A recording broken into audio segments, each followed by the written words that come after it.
C'est clair. Dans Matthieu chapitre 10, verset 5 et suite, tels sont les 12 que Jésus envoya. Mais avant de les envoyer, Jésus leur a dit quoi? N'entrez pas dans la ville des païens. Ne rentrez pas chez les Samaritains, mais allez-y plutôt chercher les brebis perdues de la maison d'Israël. Donc quand on dit Jésus est le chemin, c'est pour les enfants d'Israël et non pour toute l'humanité, mon frère. Alors que toi, tu n'es pas israélien.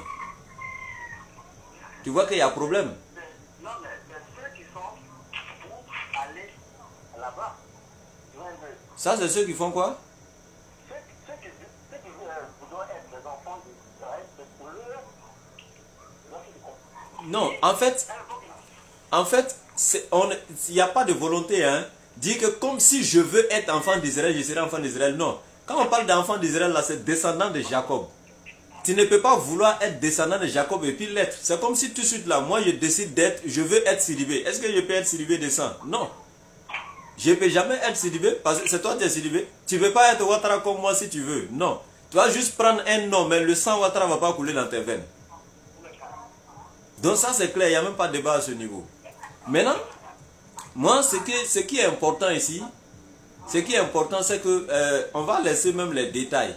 Le Dieu que tu adores aujourd'hui, là, parce qu'au moins, quel que soit ce que tu fais, il faut que tu reconnaisses au moins le véritable Dieu qui t'a créé. Le Dieu que tu adores aujourd'hui, là, c'est Jésus-Christ ou bien c'est qui? Oui. C'est Jésus-Christ? Ok, Dieu merci. Jésus n'est pas Dieu. Ok. Oh, il est le Fils de Dieu. Ok. Ben, il est le Fils de Dieu comme nous autres, non, n'est-ce pas? Il n'est pas né de la chair. Oui, il n'est pas né d'un homme. Oui. Il n'a pas de père. Oui. Adam n'avait pas de père, n'avait pas de mère. Ève n'avait pas de mère. Mais Jésus n'est pas comme toi et moi. Oui, mais Adam n'avait pas papa ni maman. Au moins, lui, il a eu maman. Mais Adam, lui, n'a même pas eu les deux. Donc, lui, il est plus digne d'être fils de Dieu que Jésus, n'est-ce pas? Tu vois un peu, non?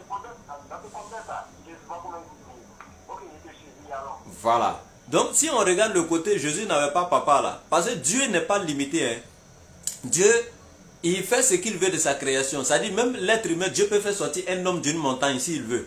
Il peut créer l'homme à partir d'une montagne.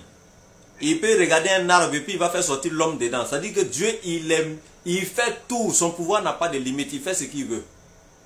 Donc, Somme 33, verset 6 et suite nous dit clairement, l'Éternel, quand il veut une chose, son commandement consiste à dire soit et aussitôt la chose est.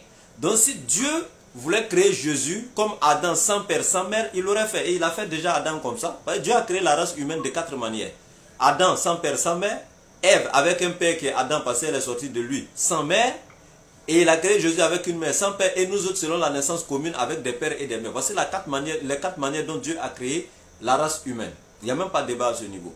Maintenant, si Jésus est fils de Dieu, Jésus lui-même reconnaît et puis dit, dans Jean 20, 17, Jésus dit à Marie de Magdala, ne me touche pas, va voir mes frères et dis-leur, je vais vers mon Père qui est votre Père et vers mon Dieu qui est votre Dieu. Donc Jésus dit vers mon Père qui est votre Père. Donc les disciples aussi sont fils de Dieu comme Jésus. Dans Matthieu 5, 9, Jésus dit, heureux vous qui procurez la paix car vous êtes appelés fils de Dieu. Dans Matthieu 5, 44 à 45, il dit, aimez ceux qui vous haïssent, faites du bien à ceux qui vous maltraitent, etc. Et vous serez fils de Dieu, de votre Père qui est dans les cieux. Donc Jésus n'est pas le seul fils de Dieu. Et si quelqu'un même a le droit d'être appelé fils de Dieu, il y a des aînés même de Jésus qui sont dans la Bible. Quand tu prends Exode chapitre 4 verset 22, l'Éternel dit à Moïse, va dire à Pharaon de laisser Israël, mon fils, mon premier-né. Mais il dit Israël est son premier-né. C'est-à-dire que lui-même il est le grand frère de Jésus, même si on veut regarder, parmi les enfants de Dieu. Lui, il est le premier fils, selon l'Éternel. Donc tu vois, Jésus n'est pas le fils de Dieu dans le sens propre du terme que tu imagines. Sinon, on va te poser une question. Marie est sa mère biologique, tu as dit oui. Si Dieu est son fils, et si Jésus est le fils de Dieu...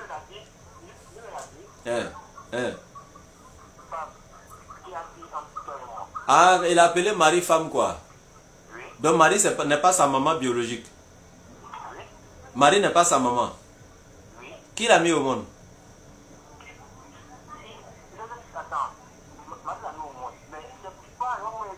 Mais définition d'une maman, c'est quoi? Mais je veux savoir. Oh. Je veux savoir. Oh. Je veux savoir. Définition de maman, c'est quoi? C'est une porteuse. C'est une porteuse, non?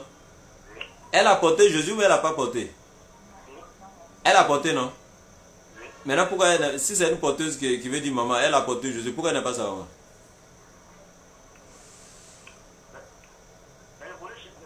Dans le volet Chanel, c'est sa mère. Spirituellement, elle n'est pas sa mère. Ah, dans le volet charnel, c'est sa maman. Là, on est d'accord. Oui. Mais même spirituellement, si tu sais que c'est sa maman. Comment? Tu sais pas. Voilà, tu vois, les versions de Bible comme Louis II et autres là, les gens ont fait exprès et puis ils ont utilisé le terme femme pour vous dire quoi? Jésus, parce qu'ils savent que si on dit Jésus là, sa maman biologique c'est Marie, automatiquement on ne peut plus lui attribuer quoi que ce soit de la divinité. Donc qu'est-ce qu'ils vont faire? Ils vont utiliser des termes comme si Jésus n'était pas... Alors Jésus est venu sur la terre pour être un exemple pour vous les chrétiens, selon vous. Il est venu vous montrer comment marcher, comment être bien, etc. etc. Mais quelqu'un qui est un exemple pour toi, et puis il vient, il appelle sa maman femme. Il t'encourage à aller appeler la tienne comment? Jeune fille ou bien quoi? Non! Jésus n'a jamais posé un tel acte. Il faut prendre la Bible, version parole de vie. Tu vas voir, dans Jean chapitre 2, verset 4. Jésus dit, mais, noir sur blanc, c'est écrit, mais. Mais lui, second révisé, corrigé là, ils vont écrire là-bas, femme. Il faut regarder la version parole de vie, c'est écrit, mais. Jésus même l'a appelé maman. Ils ne vont jamais te faire sortir ça. C'est là, c'est dans la Bible. C'est ça le problème. Et nous, on est là pour ça, pour faire sortir ça. Je t'assure que où je suis en train d'échanger avec toi là, je ne te connais même pas, on ne s'est jamais vu. Je n'aurai pas 5 francs de toi. Donc c'est par pur amour. Et c'est pour la vérité que je suis en train d'échanger avec toi comme ça. En utilisant mes unités même d'ailleurs. Donc tu dois savoir qu'il y a point d'escroquerie dans ce que nous sommes en train de faire. On va te garer, ça nous donner quoi? Je t'assure mon frère. Et donc, je vais te revenir ici en te disant quoi? Jésus n'est pas le seul fils de Dieu et n'est pas fils de Dieu dans le sens propre du terme, mais il est fils de Dieu dans le... Et puis la Bible explique même le terme fils de Dieu. Prends la Bible de Jérusalem. Matthieu chapitre 3 à partir du verset 13 à 14. Il est écrit, le terme fils de Dieu qui a été utilisé veut tout simplement dire serviteur. Oui, le terme fils de Dieu veut tout simplement dire serviteur. Le terme utilisé pour désigner Jésus en disant fils de Dieu, ça veut tout simplement dire serviteur de Dieu. C'est la Bible même qui définit ça, c'est pas moi. Ok, dans Philippiens chapitre 2, verset 9 à 11. Verset combien? Philippiens chapitre 2, verset 9 à 11. Afin qu'au nom de Jésus, tout genou fléchisse dans les cieux, sur la terre et sous la terre. D'abord, Philippiens chapitre 2, verset 9 à 11. C'est pourquoi aussi Dieu l'a souverainement élevé, a donné le nom qui est au-dessus de tout nom.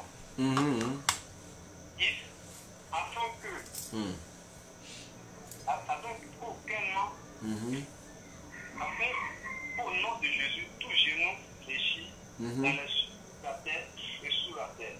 Ok. Maintenant, regarde l'enseignement. Quand on dit, c'est pourquoi aussi Dieu l'a souverainement élevé et lui a donné un nom qui est au-dessus de tout nom. Et regarde, au temps de chaque prophète là, quand Dieu choisit un prophète à son temps, en ce moment-là, le prophète est le plus noble, le plus élevé, le plus intelligent, le plus sage. C'est-à-dire Dieu lui donne toutes les qualités pour être au-dessus de tous les hommes de son temps. Donc même le nom qu'il porte est au-dessus de tout nom en ce moment. Ça c'est naturel chez tous les prophètes. Au temps de Mohammed, son nom était au-dessus de tout nom. La preuve en est, dans le monde entier, 5 fois par jour, son nom est mentionné dans les minarets des mosquées. Wa ashhadu anna Muhammadur Rasulullah. Son nom est au-dessus de tout nom aujourd'hui en son temps. Donc au temps de Jésus, son nom était au-dessus de tout nom. Mais je te dis quoi, Jésus n'a été envoyé qu'aux enfants d'Israël. Et quand on parle des genoux qui seront fléchis, les genoux de qui? Des enfants d'Israël. Mais on dit au nom de Jésus. Mais regarde ce que la Bible même se détaille par elle-même. Dans 1 Corinthiens 15, versets 28 à 29 et de 27 à 28, voici ce qui est écrit.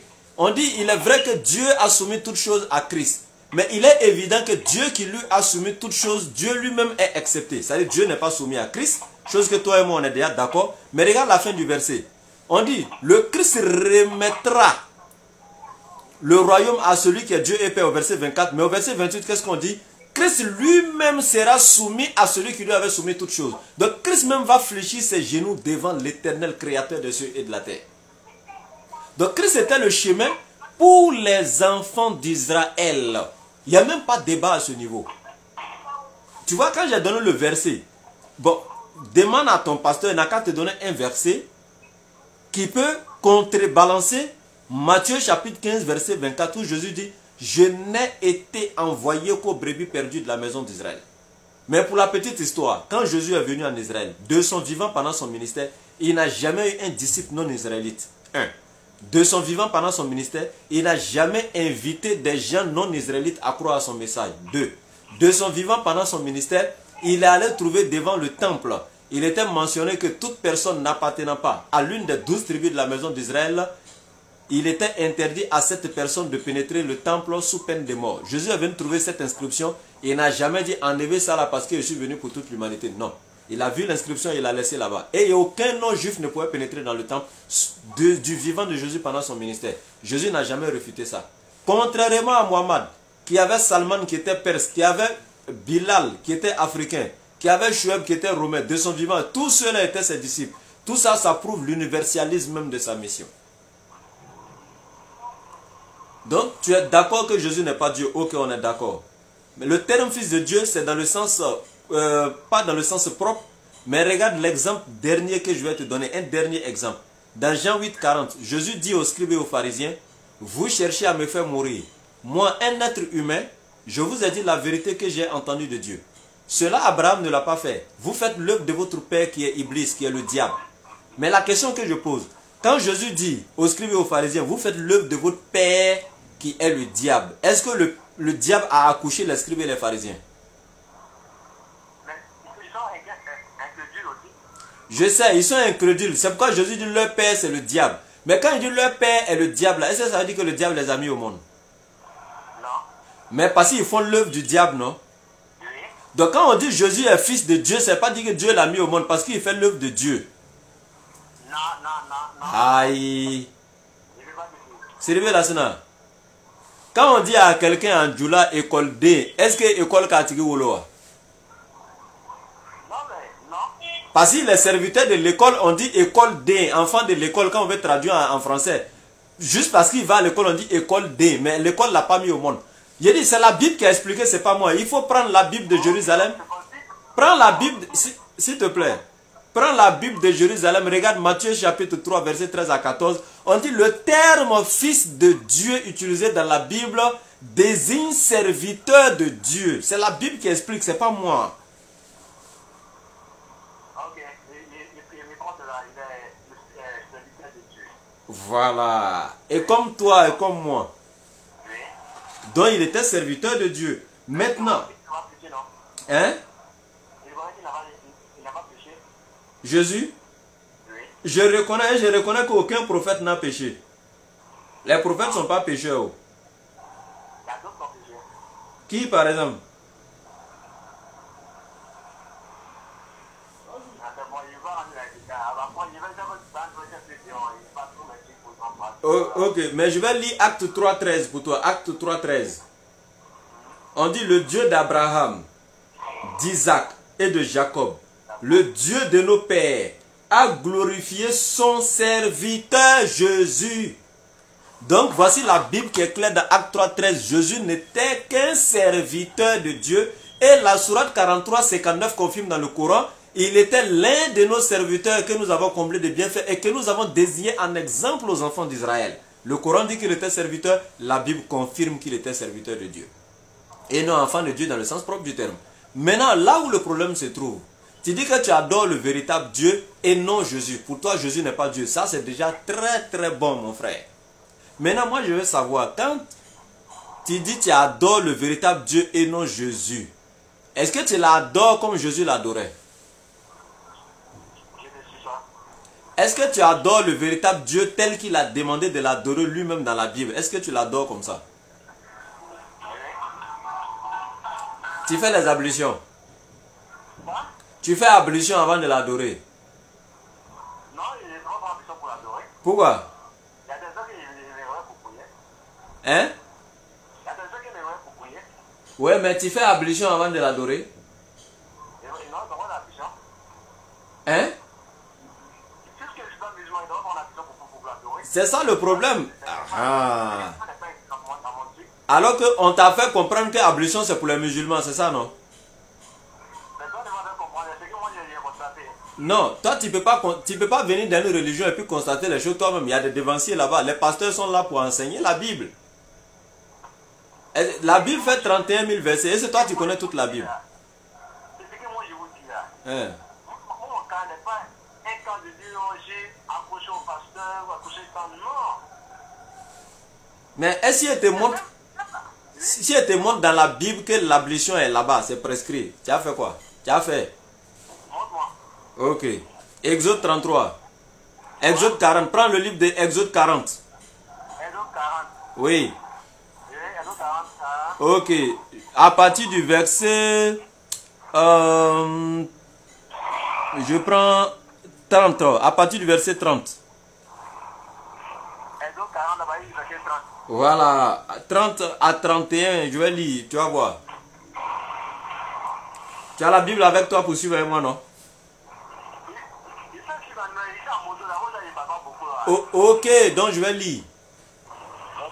On dit, en parenthèse, Moïse plaça la cuve entre la tente d'assignation et l'autel, et il y mit de l'eau pour les ablutions.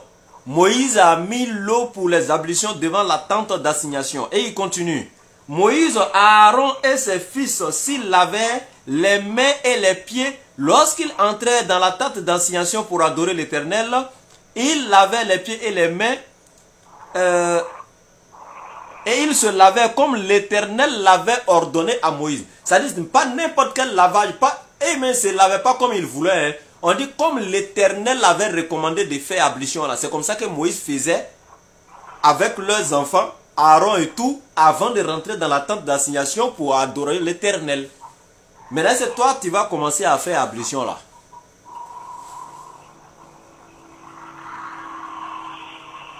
C'est écrit ablution, hein? C'est écrit ablution. Et puis quand Jésus est venu là, dans Matthieu chapitre 5, verset 17 et suite, Jésus dit, je ne suis pas venu abolir la loi qui a été révélée à Moïse, ni les prophètes, mais plutôt accomplir. Donc quand Jésus vient accomplir la loi de Moïse, ce qui veut dire même ablution là, Jésus est d'accord avec. La loi de Moïse, c'est l'Ancien Testament. C'est ça. Maintenant, Exode là, c'est là-bas, c'est dans la Torah. C'est le deuxième livre après la Genèse. Et c'est dans ce livre que la loi de l'ablution a été donnée. Donc quand Jésus dit qu'il est venu accomplir aussi toutes les lois de Moïse et les prophètes qui l'ont précédé, c'est-à-dire que Jésus est venu, il est venu accomplir les ablutions aussi, il est d'accord avec. Est-ce que toi tu fais? Allô? Oui, allô?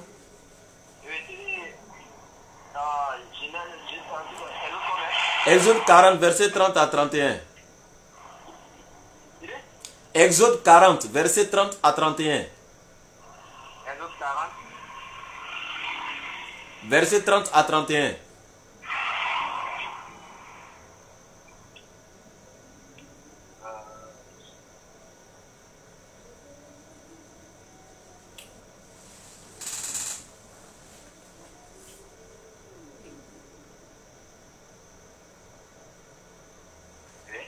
Ok. Maintenant, ça, il y a ce point qui est là, qui est l'ablution d'abord. Deuxièmement, Jésus, avant de prier là, Jésus ne s'asseyait pas sur une chaise, ni un banc. Jésus ne s'arrêtait pas. Jésus se prosternait pour adorer l'Éternel. Dans Matthieu chapitre 26, verset 39, Jésus faisant quelques pas en avant, se prosterna face contre terre et pria Dieu. Est-ce que toi, tu te prosternes pour adorer l'Éternel?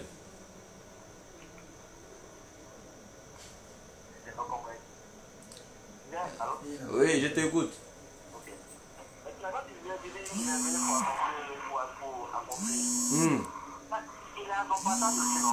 Il a quoi? Son passage. Ouais, Jésus est venu, mais il doit venir sur la terre pour accomplir. Maintenant, qu'il est venu là, Hein. c'est là qu'il y a eu le Nouveau Testament maintenant. N'est-ce pas? Non, c'est pas quand Jésus est venu qu'il y a eu le Nouveau Testament. Hein. Le Nouveau Testament est venu 4 siècles après Jésus. 4 siècles après. À partir de lui, maintenant, on a vu le Nouveau Testament. N'est-ce pas? À partir de lui, maintenant, les gens ont écrit le Nouveau Testament. Après son passage. Mais seulement, les gens n'ont pas, dans le Nouveau Testament, beaucoup. Ça dit que c'est plein de contradictions. Les gens ne sont même pas d'accord sur ce qui est dans le Nouveau Testament, entre eux-mêmes, ceux qui ont écrit. Ah bon, hein? Tu ne savais pas. Maintenant, je vais te poser une question. Aujourd'hui, dans le christianisme, là, comment est-ce que ton péché est pardonné par Jésus? Comment est-ce que tes péchés sont pardonnés par Jésus? Parce que tu sais que sans que le péché ne soit pardonné, tu ne peux pas avoir accès à la vie éternelle. Alors pour toi, là, tes péchés sont pardonnés comment par Jésus?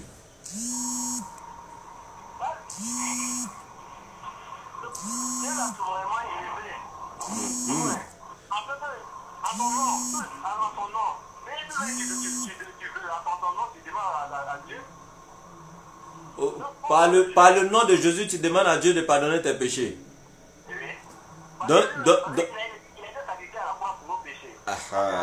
C'est la partie là, je voulais même. Maintenant, quand vous dites qu'il a été sacrifié à la croix pour vos péchés là-haut, c'est une contradiction avec ce que l'Éternel dit. Hein?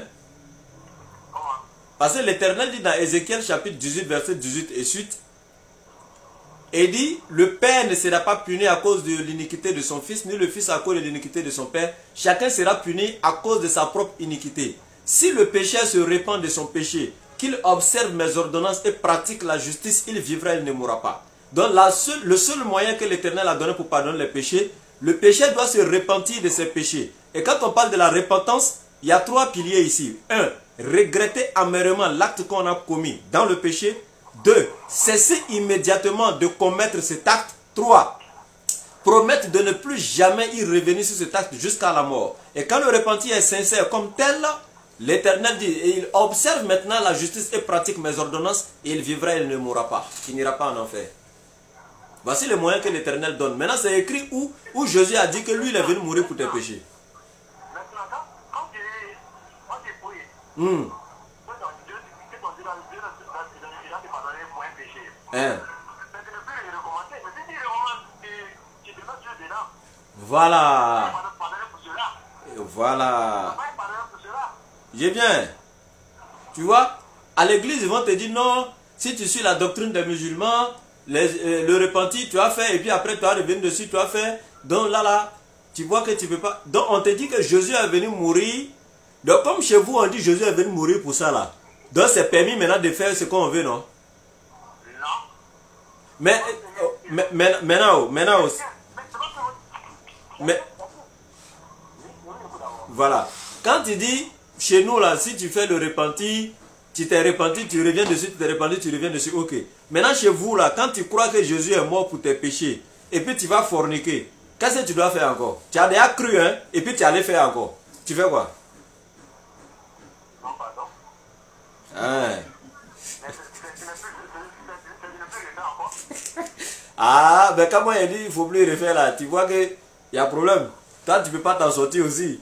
Donc c'est ça, c'est de ne plus refaire encore. Même si tu as dit, si tu dis tu as plus refaire, on ne joue pas avec Dieu. Hein. Il faut être sincère dans sa foi. Et j'ai vu des véritables croyants comme ça, ils regrettent amèrement, ils se répandent, ils ne reviennent plus dessus. J'ai vu des véritables croyants. Mais il y en a, il va dire à l'Éternel qu'il ne reviendra plus dessus. Et après, le diable aura encore la force sur lui, il va rechuter encore dedans. Bon, là, il faut dire clairement, ça arrive. Même chez toi, dans ta foi chrétienne, là. Tu crois que Jésus est venu mourir pour tes péchés. Tu te répands, tu demandes pardon à Dieu, tu ne vas plus commettre péché. Et puis après, demain, là, tu vas faire encore. Toi-même, tu viens de dire, si tu fais encore, tu reviens demander pardon encore. On ne peut pas se lasser de demander pardon à Dieu, mais on n'encourage pas quelqu'un, après le repentir, d'aller commettre le péché en disant que Dieu pardonne toujours. Parce que là, tu deviens quelqu'un qui s'amuse avec l'Éternel. Donc là, s'il t'envoie en enfer, c'est son droit. C'est pardon dont je parle. Hein? Quand tu tombes, il faut te relever. Tu C'est clair, c'est la même chose que nous sommes en train de dire. C'est la même chose que je dis. Quand tu tombes, tu te répands.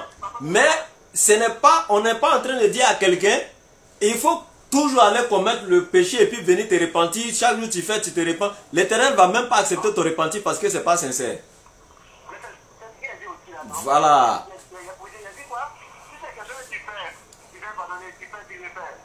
Ok. Ok.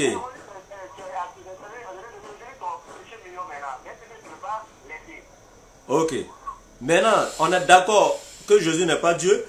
On est d'accord. Maintenant, on revient ici là pour terminer cette partie-là maintenant là. Mon frère Suleiman Sidibé. D'abord, tu es Peul, hein. Et puis moi, il y a un esclave comme ça là. Tu es Sidibé, non?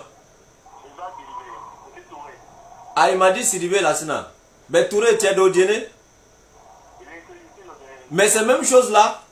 Bon, regarde quelqu'un. J'ai dit, il est Peul. Bon, tu vois, il y a quelle différence en fait? Espèce d'esclave comme ça. Je suis ton patron. Les Odjeneka bizarres. La dernière fois, il était au Djené. Il a mis feu sur les Odjeneka et puis je suis venu. Ok, je suis une faux quoi.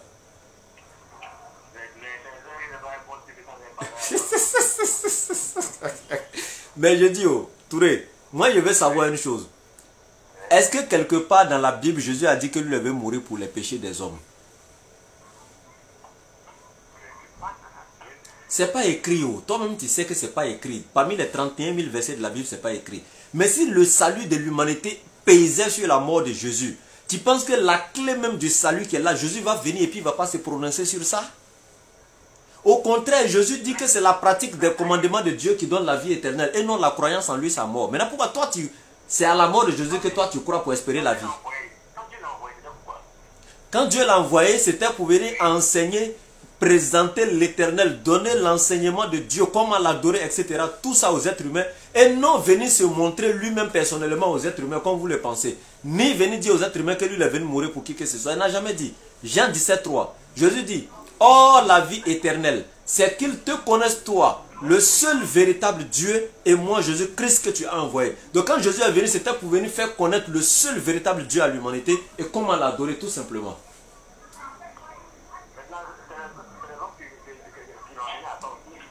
À quoi? Justement, alors que Dieu ne l'avait jamais envoyé pour ne se faire tuer sur un poteau. La parabole des vignerons le dit. Il dit, Père, pardonne-leur quand ils ne savent pas ce qu'ils font. Est-ce que si c'est Dieu, regardez, quand il dit pardonne-leur, est-ce qu'on peut pardonner, dire de pardonner quelqu'un après avoir posé une bonne action? Attends, quand quelqu'un pose une bonne action, est-ce qu'on demande de lui pardonner? Au contraire, on l'encourage. Mais quand on dit pardonner, c'est que la personne a commis un péché. Donc le fait de mettre Jésus sur la croix, c'est parce que c'était un péché que Jésus a dit, Père, pardonne-leur. Parce que l'acte qu'ils ont fait en me tuant là, c'est un péché. On ne peut pas demander de pardonner pour une bonne œuvre, non? C'est une mauvaise œuvre que les gens ont fait en le crucifiant. Tourétier, toi-même tu vois la vérité. Tu sais que si c'était une bonne œuvre, elle n'allait pas dire pardonne-leur. Ça fait un. Deuxièmement, regarde ce que Jésus dit. Dans Jean 19, verset 11, il est devant le gouverneur Pilate. Et puis il lui dit quoi? Il dit, voici que celui qui me livre à toi a commis un plus grand péché. Si c'est Dieu qui l'a envoyé pour venir mourir, c'est que c'est Dieu qui a commis le grand péché. Si c'est Dieu qui a livré son fils. Si c'est le fils lui-même qui s'est livré, c'est qu'il a commis un grand péché. Alors si ce n'est ni Dieu ni lui, qui l'a livré? Il va me dire c'est Judas. Mais dans Luc 22, verset 4, on dit Satan rentra dans Judas. Et Judas alla s'attendre avec les principaux sacrificateurs pour trouver un moyen comment livrer Jésus. Donc c'est Satan qui est rentré dans Judas pour aller livrer Jésus à la mort. Et dans Jean 8, 40, Jésus l'a dit aux scribes et aux pharisiens. Vous faites l'œuvre, vouloir me tuer là, c'est l'œuvre de votre père qui est le diable. Car le diable a été meurtrier dès le commencement. Donc c'est le diable qui est en train de vous pousser à vouloir me tuer. Mais une œuvre que Jésus qualifie de diabolique, comment peut-elle être salvatrice pour les chrétiens? Tourédier. Donc, et puis Jésus dit encore, dans Matthieu 26, verset 24, il dit, malheur à celui par la main de qui moi, le Fils de l'homme, je serai livré à la mort. Mieux vaudrait pour lui qu'il ne soit même pas né. Ben, si la mort de Jésus devait rendre service à l'humanité, Jésus devait plutôt dire, béni soit celui par la main de qui je vais mourir, car il sera le grand sauveur de l'humanité. Mais Jésus dit, malheur à celui par la main de qui je serai mort, ou bien le Fils de l'homme sera mis à mort, mieux vaudrait pour lui qu'il ne soit pas né. Sachant que si celui qui devait le tuer, s'il n'était pas né, lui n'allait pas mourir. Et si lui ne mourait pas, l'humanité ne serait pas sauvée. Tu vois que Jésus ne peut pas se contredire. Par contre, dans d'autres versions, on dit, malheur par qui arrive Satan. C'est pas ça, hein. Jésus, le verset qui dit, c'est clair. Jésus dit, malheur à celui par la main de qui lui va mourir, là. Malheur à cette personne. Donc, ce qui veut dire que lui, sa mort, là, il n'est jamais venu, il n'est pas d'accord pour mourir. Donc, celui qui va l'emmener là-bas, là, malheur à la personne. Et si moi, je suis d'accord pour aller quelque part, Matthieu 26, 24. Si moi, je suis d'accord pour aller quelque part, là, et puis quelqu'un m'aide à partir là-bas, là, je vais le remercier parce qu'il m'a aidé à aller où il voulait partir. Mais il ne veut pas aller quelque part, et puis toi, tu vas m'emmener là-bas. Matthieu 26, 24. Le Fils de l'homme s'en va selon ce qui est écrit de lui. Malheur à l'homme par qui le Fils de l'homme est livré. Mieux vaudrait pour cet homme qu'il ne fût né. Qu'il ne fût pas né. Hein? Matthieu quoi? 26, verset 24. Matthieu 26. Verset 24. Tu as vu, non? Oui. Ok. Verset 24. Verset 24. Tu vas voir que... Voilà, il faut lire. Le Fils de l'homme s'en va selon ce qu'il a écrit. Oui. Mais malheur à l'homme par qui le Fils de l'homme est livré, mieux vaudrait pour cet homme qu'il ne fût pas né. Voilà. Alors que si cet homme n'était pas né, lui n'allait pas mourir, puisque c'est cet homme qui est censé le livrer à la mort. Mais regarde quelque chose qui est intéressant, hein, Touré. Il y a quelque chose qui est intéressant. Dans Luc chapitre 22, verset 4, on dit Satan rentrant dans Judas. Maintenant, nous, toi et moi, Touré, est-ce que Satan... Luc chapitre 22, verset 4. Verset 4, il faut vérifier moi, Touré. Voilà, à partir du verset 3 à 4, il faut lire. 3, à partir du 3. Oh, Satan rentra dans Judas, oui. Nommé Iscariot. Ok, c'est la partie qui m'intéressait. Donc c'est Satan qui est rentré dans Judas, on est d'accord, n'est-ce pas? Je viens, justement, c'est l'ordre de Satan et la pire, c'est Satan qui est rentré dans lui. C'est ça, on est d'accord? Ok, mais il y a Touré, ce qui est intéressant là. Est-ce que Satan veut que l'humanité soit sauvée? Non. Ok. Maintenant, si Satan ne veut pas que l'humanité soit sauvée, alors que c'est la mort de Jésus qui vient sauver l'humanité, est-ce que Satan va pousser Judas à aller tuer Jésus pour que l'humanité soit sauvée?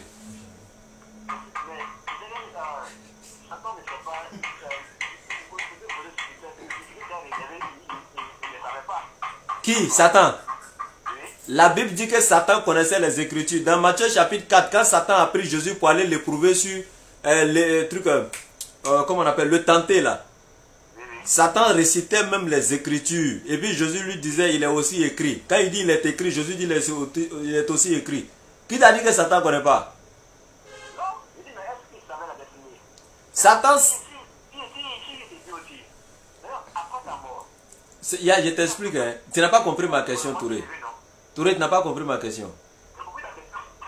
Satan ne veut pas que l'humanité soit sauvée. Or, pour vous, la mort de Jésus sauve l'humanité. Si Satan ne veut pas que l'humanité soit sauvée, au contraire, il allait protéger la vie de Jésus même. Mais Satan rentre dans Judas pour aller tuer Jésus.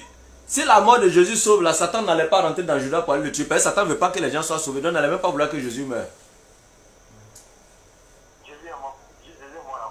C'est écrit où? Que Jésus... Ben, tu vois, il y a un problème. Jésus, lui, ne dit pas, je suis venu mourir pour pardonner le péché de l'humanité. Hein. C'est les pasteurs qui enseignent ça alors que ce n'est pas écrit. Je t'assure, Touré, toi et moi, on ne s'est jamais vu. Je te l'ai dit au début. Mais je t'assure que si il t'appelle mes propres unités et puis il te parle comme ça, c'est sincère. Wallah, 31 000 versets, ce n'est pas écrit dans la Bible. Et il y a des tas de pasteurs qu'on a confondus comme ça, et même plein qu'on a convertis à l'islam, Wallah. c'est des choses qui ne sont pas écrites. On ne fait qu'endoctriner, embobiner les gens avec. Je te donne un exemple très clair. Un exemple simple. La parabole des vignerons là, dans la Bible. Jésus dit un maître a planté une vigne, etc., etc. Après, il envoyait ses serviteurs aller prendre le fruit. Les vignerons ont tué les serviteurs. Après, il envoyait son fils aller prendre sa part. Ils se sont servis encore du fils et ils l'ont tué. Maintenant, l'histoire là, tous les savants, les chrétiens interprètent en disant le maître de la vigne était Dieu. Les serviteurs qu'il envoyait étaient les prophètes. Et le fils qu'il envoyait, c'était Jésus à la fin. Maintenant, la question qu'on se pose, le maître de la vigne a envoyé ses serviteurs et son fils pour aller prendre sa part ou bien pour aller se faire tuer par les vignerons. C'était pas pour aller se faire tuer, c'était pour aller prendre sa part de vigne. Mais la mort leur a été réservée par qui? Par les vignerons eux-mêmes qui sont les Israélites. C'est comme j'envoie mon fils à la boutique, va m'acheter du sucre et puis une voiture, le coin il meurt. Si quelqu'un dit j'envoie mon fils pour aller se faire tuer, il est idiot. Je l'envoie pour aller payer le sucre, mais la mort est arrivée. Donc le but de la mission de Jésus est différent de ce qui a été réservé à Jésus.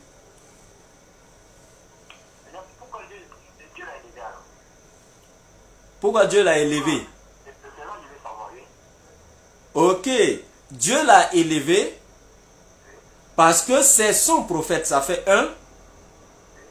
Deuxièmement, Dieu dit que la vérité sera toujours au-dessus du mensonge. Donc Dieu l'a élevé, il ne peut pas rester bas, ça fait un. Deuxièmement, ses ennemis, Dieu n'a jamais voulu qu'ils se réjouissent de son sort. C'est pourquoi quand ils ont comploté de vouloir le tuer, l'Éternel, lui, il a été clair. Il dit, depuis l'Ancien Testament, que quel que soit le complot, lui, son Messie sera sauvé. Donc, il a sauvé son Messie. C'est la même chose que le Coran dit dans la Sourate 4, verset 157. Ils ont voulu le tuer, mais Allah dit, il n'a ni été tué, ni crucifié, mais Allah l'a élevé vers lui, et Allah est haut et grand. Donc, Allah l'a élevé vers lui, Allah l'a placé au-dessus de ses ennemis. Dieu l'a souverainement élevé, ça on est d'accord. Au-dessus de tous. Mais pour les enfants d'Israël, toi tu es Touré, tu es Odjeneka, il n'y a pas Odjena en Israël. Touré, il n'y a pas Odjena en Israël. Et dans Matthieu 19, verset 27, les disciples sont venus voir Jésus. Pierre lui a dit, nous avons tout quitté et nous t'avons suivi. Quelle sera notre récompense au renouvellement de toutes choses? Jésus dit, en vérité, je vous le dis, lorsque le Fils de l'homme sera assis sur son trône de gloire, vous les 12 qui m'avez suivi, vous serez de même assis sur 12 trônes et vous jugerez les 12 tribus de la maison d'Israël. Pas un seul trône pour la Côte d'Ivoire, ni même pour Odjené. Dans Matthieu chapitre 10, verset 5, tels sont les 12 que Jésus envoya. Et il leur a donné quoi? Des instructions. Et quelles sont ces instructions? Il dit, n'entrez pas dans les villes de ceux qui ne sont pas juifs. Ce qui veut dire, s'ils arrivaient en Côte d'Ivoire, ils ne devaient pas rentrer dans les villes des non-juifs. Oh, il n'y a même pas de villes de juifs ici d'ailleurs. Donc, ils n'allaient même pas rentrer en Côte d'Ivoire. Il dit, n'entrez pas chez ceux qui ne sont pas juifs. N'entrez pas dans les villes des Samaritains. Allez-y plutôt chercher les brebis perdues de la maison d'Israël. Tu n'es même pas un Israélite, à plus forte raison, être une brebis perdue d'Israël.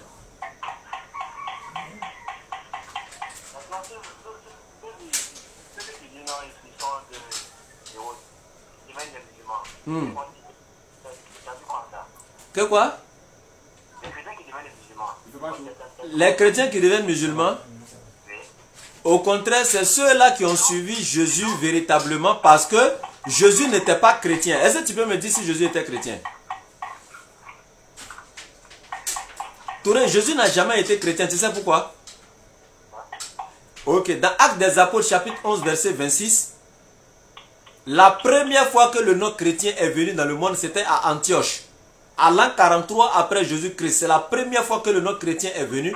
Alors que Jésus, lui, il est parti à l'an 33. Et le nom chrétien est venu pour la première fois à l'an 43. Par qui?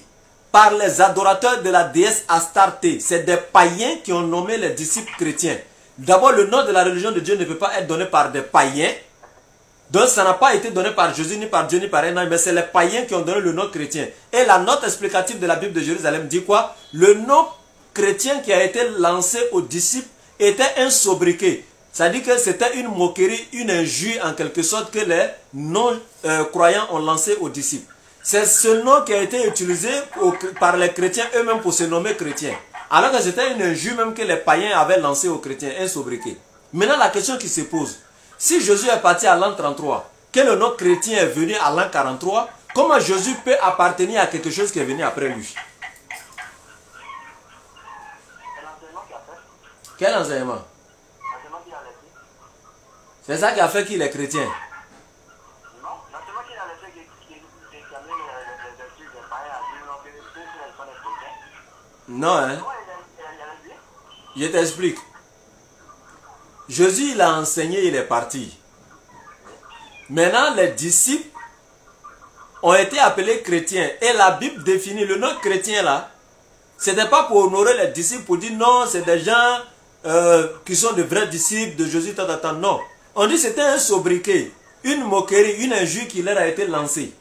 Aujourd'hui, les chrétiens ne sont même pas d'accord, ils ne sont même pas unanimes sur la définition des chrétiens. Il y en a qui disent ça veut dire celui qui suit Christ, il y en a qui disent ça veut dire les petits Christ, etc. Chacun donne sa définition. Mais en un mot, c'était un sobriquet. Mais même si ça avait une bonne définition, ça a été donné par les païens. Est-ce que ce sont les païens qui doivent donner le nom de la religion de Dieu? Non. Maintenant, ma question était simple. Hein? Est-ce que Jésus lui-même était chrétien? Pas ceux qui se sont nommés chrétiens après lui. Non. Jésus lui-même n'était pas chrétien parce que de son vivant, le nom chrétien n'existait même pas. Jésus n'a jamais connu ce nom. Mais moi, il peut te dire qu'il était musulman et puis il te prouver dans la Bible. C'est ça. Maintenant, Jésus était musulman. Et quand on dit musulman, là, ça a été francisé. C'est musulman en arabe. Musulman, ils ont francisé en musulman.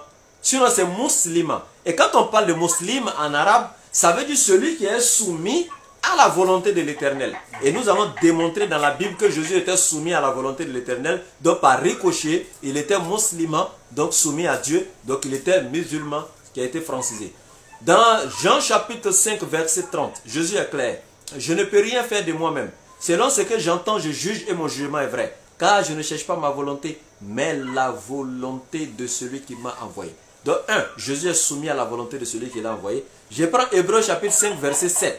On dit c'est lui Jésus. Pendant sa vie terrestre, il a adressé des prières et des supplications avec des cris et des larmes à Dieu qui pouvait le sauver de la mort et il a été exaucé à cause de sa soumission à Dieu. Donc Jésus, dans Jean 5, 30, il dit qu'il était soumis à la volonté de Dieu.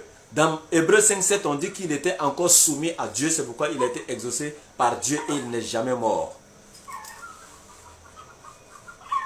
Donc voici Jésus qui était soumis à la volonté de Dieu. Et par ricochet, soumission à Dieu, c'est ce qui est défini par musulman. J'étais musulman. Pourquoi toi tu n'es pas musulman comme Jésus? Pourquoi tu n'es pas musulman comme Jésus? Pourquoi tu n'es pas venu à l'islam de Jésus?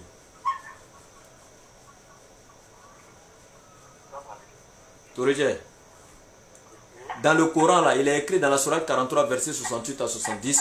Vous qui êtes musulmans, entrez au paradis, vous et vos épouses, et vous y serez fêtés. Et il dit, vous qui êtes musulmans, allez au paradis. Il n'y a pas un verset qui dit chrétien, allez au paradis. De la Genèse à l'Apocalypse, ça n'existe pas. Pourquoi tu es dans une religion où ton salut n'est pas garanti?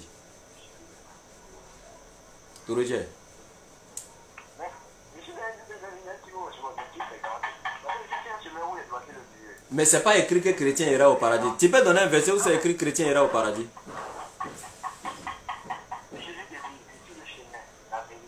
Pour les enfants d'Israël, il ne faut pas oublier ça. Je n'ai été envoyé qu'aux brebis perdues de la maison d'Israël. Matthieu chapitre 15, verset 24. Je n'ai été envoyé qu'aux brebis perdues de la maison d'Israël. À son départ encore, il va dire dans Matthieu 10 aux disciples. Telles sont les instructions que Jésus leur donna. N'entrez pas dans les villes de ceux qui ne sont pas juifs. Y compris toi, parce que Côte d'Ivoire n'est pas un pays juif. Donc Jésus dit, n'entrez pas dans les villes de ceux qui ne sont pas juifs. Y compris la ville de Touré. Ils ne sont pas rentrés à Odélé. Touré, pourquoi tu ne deviens pas musulman?